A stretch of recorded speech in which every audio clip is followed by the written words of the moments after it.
High, আমরা এখন যাচ্ছি বৈশাখী মেলাতে। আর সামনে যাচ্ছে আরও অনেকজন আছে, কিন্তু সবাইকে তো এখনো দেখানো পসিবল হচ্ছে না, পরে দেখাবো। আর এদিকে আমার মেয়ে আছে, ওকে তো আমি পরে দিচ্ছি। ও তো মহাখুশি নতুন ড্রেস পেয়ে, ও নাচতেছে, গান করতেছে। বন্ধু চিকন কালিয়া দেখো আসিয়া,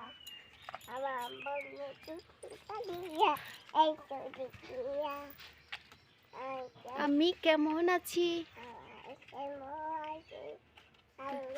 আর আমার মেয়ের আনন্দ দেখলে আমারও খুব ভালো লাগে। ও যখন কিছু নতুন জামা পায় না, অনেক খুশি হয়। এটাই হচ্ছে মায়েদের সুখ। আর এদিকে আমরা গাড়ির জন্য ওয়েট করতে করতে একবার মেয়েকে নিয়ে আমি হাঁটতেছি, আর কি করব, আরেকবার আসতেছি। আর গাড়ির জন্য ওয়েট করতে করতে পুরো সন্ধ্যা হয়ে গিয়েছিল, তারপরেও গাড়ির দেখা মিলল না। তো আমরা সবাই রাস্তার মধ্যে ওয়েট করতেছিলাম, আর ভাবতেছি কখন যে আসবে গাড়ি, কখন যাব মেলায়, কখন দেখব। আর যে মেলায় গেলাম, ওখানের মধ্যে যে আমি ভাবলাম প্রচুর মেলা হবে, বাট সামান্য টুকিটাকি খাবারের দোকান ছাড়া তেমন কিছুই বা নেই ওখানে। আর হচ্ছে এখানে মেলাতে পৌঁছালাম অনেকক্ষণ পরে, তারপর হচ্ছে ওখানে নাচ গান এগুলাই চলতেছে। আর অনেক অনেক মানুষ হয়েছে। এটা হচ্ছে স্কুলের মাঠে হয়েছে, আর যে প্রচুর মানুষের ভিড় বলার বাইরে। আর ওখানে প্রথমে সবার নজর কাড়া দৃশ্য হচ্ছে যে আর্ট করাটা। তো আমার মেয়েকে দিয়েও আঁকাই নিলাম একটু করে। আর ওটাও মেয়ে দেখলাম যে চুপচাপ করে একদম সুন্দরভাবে ও চুপচাপ ছিল, মানে এঁকে দিচ্ছে, কোনো রকমের তালবাহানা করে নেই। আর এমনিতে হলে তো আর আমাকে তো শেষ করে ফেলতো। ঘরে হলে আমি যদি কিছু একটা ট্রাই করি না, আমাকে একদমই দিবে না, মানে কান্না করবে বা নিজে করতে চেষ্টা করবে, ওই রকমই করে। এরপরে আঁকাটা সম্পূর্ণ হয়ে গেল।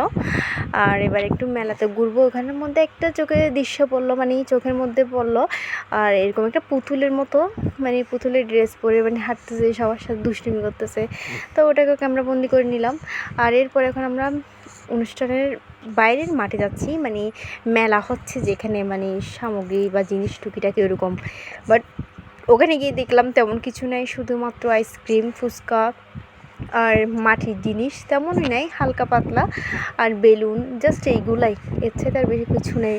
আমি কত আশা নিয়ে আসছিলাম যে মেলাতে অনেক কিছু নিব, মানে টুকিটাকি জিনিস বা পছন্দের জিনিস, বাট ওইরকম কিছুই পাওয়া গেল না। খালি মাঠ, সবাই ঘুরতেছে, খাচ্ছে, বেড়াচ্ছে, ফটো তুলতেছে, এইটুকুই। তো আর কি করব, এছাড়া আমাদের আর কোনো উপায় নেই। আমরাও ঘুরতেছি। আর ঘুরতে ঘুরতে তারপর ওখানের মধ্যে আমার যারাও ছিল আমাদের জন্য কেউ ওয়েট করতেছিল, ওখানে দাঁড়িয়ে তো মাঠের মধ্যে দাঁড়ালাম সবাই। এরপর প্রায় সন্ধ্যার দিক হয়ে যাচ্ছে, মাঠটা পুরো ঘুরলাম, ঘুরে ফলাফল শূন্য, কিছু পেলাম না। আর এদিকে আমার মেয়ে আছে আইসক্রিম খাবে, তো আমার হাজব্যান্ড আইসক্রিম দিচ্ছে। এই যে আইসক্রিম বিক্রেতা, দেখেন আইসক্রিম বিক্রি করতেছে, সবাইকে দিচ্ছে, ছোটো বাচ্চাদেরকে। আর আমিও ক্যামেরাবন্দি করে নিলাম এটাকে। আমার মেয়ে তো খুশি হয়ে গেছে আইসক্রিম পাওয়ার পরে। আর যেহেতু ও চাইছিল আইসক্রিমের জন্য, কান্না করতেছিল, ওর উদ্দেশ্যে মূলত সবার খাওয়া। এদিকে সন্ধ্যা হয়ে গেছে আর অনুষ্ঠানও চলতেছে, এখন বাড়ি ফিরে চলে আসতে হবে, বেশিক্ষণ দেখতে পারবো না, পুরো রাত জুড়ে অনুষ্ঠান হবে ওখানে। তো এই পর্যন্ত, সবাই ভালো থাকবেন, বাই বাই।